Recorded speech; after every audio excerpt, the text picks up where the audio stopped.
Hi, I'm Jack Cush, executive editor of Rheumnow.com. I'm here with Mr. Alex Azar from Lilly. Alex is the president of Lilly in North America. And Alex, welcome to the ACR. Thank you, Dr. Cush. Great to see you. Again, always good to see you. So it's nice, Alex, to stop by. We could talk about things that concern us, which is drugs and drug pricing. So I thought I'd like to start out with the topic of drug pricing. It's a timely issue. It's in the news. It's something that all practitioners are concerned with, as well as patients. From a company standpoint, and you individually, how are you handling this? So what's the approach? Well, I think it's going to be really important that we work together with the insurance industry to try to find very constructive solutions. One of them is ways in which we can get more of the rebate passed through to the patient at the point of sale when they're at the pharmacy, so that they get the benefit of the rebates that we're paying, even if they have a high deductible health care plan. The other is, I want to see that when you as the physician, the patient, and the insurance company through a prior authorization have decided that this is the right medicine for this patient, I don't think that should be still subject to big deductibles or very high cost sharing. Those are techniques we use to keep people off medicines that aren't appropriate. Right. Why not? That ought to be something we encourage adherence, and that means we ought to have co-pays in the $50 to $100 range, which is when people start falling off. The other thing we can do is work together to get the IRS to put guidance out for high deductible plans of what preventive services are, because right now employers and insurers with the health savings account plans, they have to go at risk because they don't have guidance of what they're allowed to pay first dollar coverage for as preventive services. So these are just a couple of the things that I think we can all do together to help make that point of sale for the patient a cheaper, better experience. The other thing we can do is just promote value-based contracting. We want to put our money where our mouth is. So help the government get out of the way to let us be able to contract for value with payers. We ought to put the patient in the center, and we also ought to promote competition. So faster approval of brand drugs and faster approval of more generic drugs.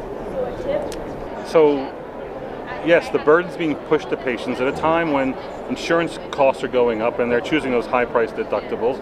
And the prescriber is then faced with, how do I give the patient the best therapy? When in fact they're being forced into the path of least resistance, maybe not always the cheaper therapy, but there's a force upon us. So how can we better take care of patients when these other forces are in play, through tiered systems and co-pays and whatnot? Well, we feel very strongly that the patient and the physician should be in the driver's seat, and that decisions ought to be clinically based. And so certainly we as a company take the philosophical view to support that. So the notion that we really do not like the concept of preferred tiers for drugs, selecting one drug over the other, and we really try to support as much as we can within the system that the payers have created. Try to create a system where there's choice and you're in the driver's seat. One of the things that we really would like to see happen would be the drug industry and the pharmacy benefit managers to work together to help pass through as much of the rebates that we pay as possible to the patient. Because what's happening now is a patient may have a high deductible health care plan where they have a $4,000 deductible per year. Well, we're paying billions of dollars of rebates, just our one company, billions of dollars of rebates to the insurance companies to try to get better formulary position for our drugs so that they're affordable for the patient. Right.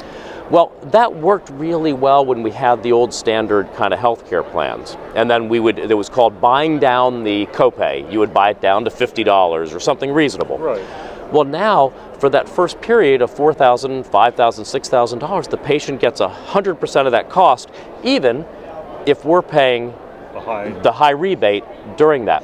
So 10 to 20% of patients pay more out of pocket than their insurance company does for their drugs.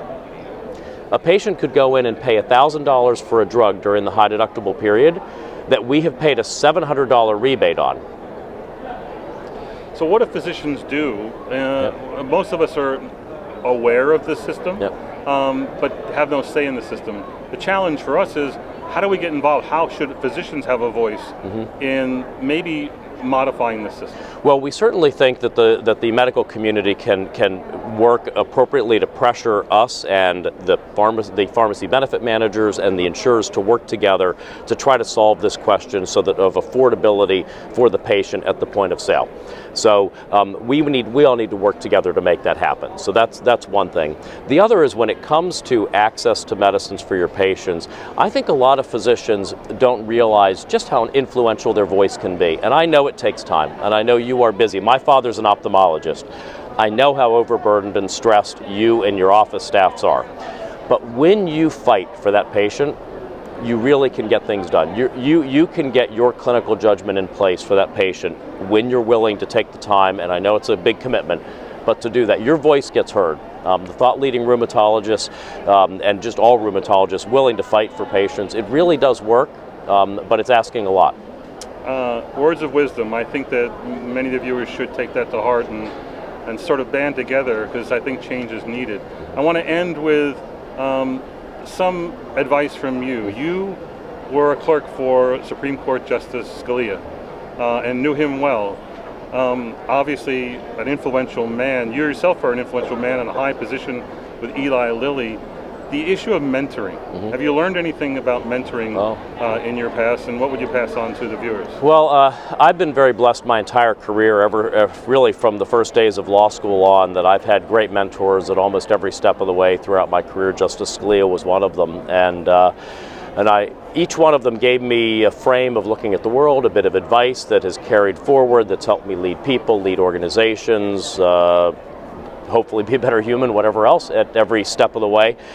So I take quite seriously now, once I'm in a senior leadership position, mentoring and guiding younger people in their careers, trying to remember that that was a real gift to me. I think a lot of younger people think of mentors that it's a quid pro quo, as you do something for me, I do something for you. It's actually much more of a lot of those of us in senior roles who have had the gift of people like Justice Scalia or others mentoring, coaching, advising us throughout our career. We like to actually pass that down and derive great fulfillment from seeing younger people then rise up, and that is the gift, to see them actually achieving things and maybe taking some of our advice along the way. I think something you said sort of resonates with me, and that is one of the things I think that's really strong, is that letting your pupils see you as a better human being. That's maybe the most valuable lesson going forward. Thank you very much for your time. Well, thank you. Alex Azar from Eli Lilly and Company. Tune into Rheumnow.